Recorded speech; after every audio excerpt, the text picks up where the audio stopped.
Hello and welcome to the Wednesday Word from the Free Methodist Church in Santa Barbara. My name is Jim Wright.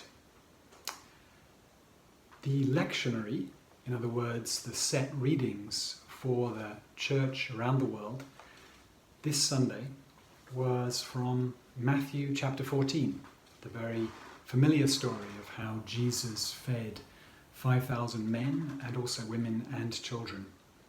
So I will read from this text. I know it's very familiar to many of us, and yet the glory of the scripture is that it speaks to our ever-differing circumstances. So even if you've heard this many times before, I really encourage you just to be quiet and let it speak to you where you are right now today. As evening approached, the disciples came to him and said, "This is a remote place, and it's already getting late.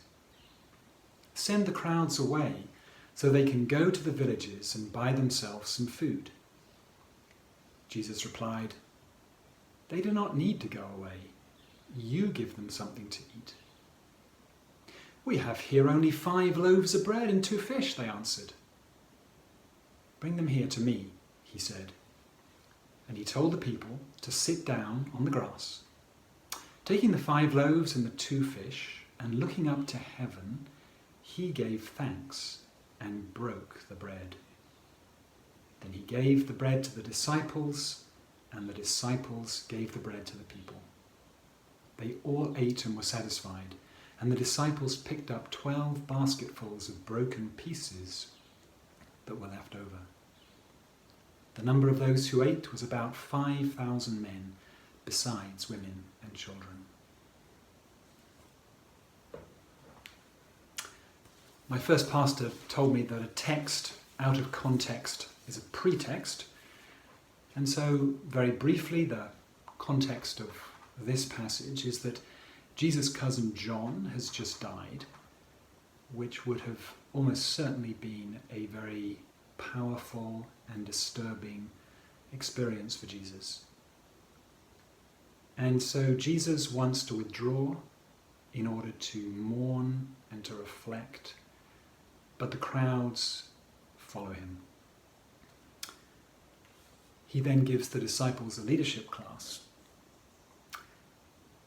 But the heart of this passage is this miraculous multiplication of bread.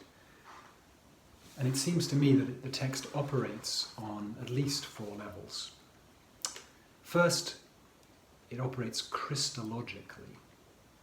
In other words, Jesus, the incarnate one, fully human and fully divine, demonstrates the rolling back of the partition between heaven and earth as he takes matter, as he takes bread in his own hands, breaks it, and miraculously multiplies it. Second, it operates missiologically. In other words, Jesus is here clearly responding to human need in ways that I think are powerfully educational for us. Third, it operates soteriologically. In other words, it operates as a form and a demonstration of salvation, because we are strongly reminded in this notion of the breaking of bread, of how the body of Jesus, the bread of life, was broke for us. And fourthly and finally, it operates eschatologically. In other words, the text, I believe, is Matthew reminding us of the great banquet in heaven, and this breaking of bread on earth is a little foretaste of that. Inevitably, we could draw out from those 4 dimensions a great deal. Our time this morning is very limited. We have only a few minutes. So I want us to distill down our focus to a single phrase. And Jesus gave thanks and he broke the bread. He gave thanks and he broke the bread. This last week, my wife Heather and I have been the subject of a very painful accusation in the local press.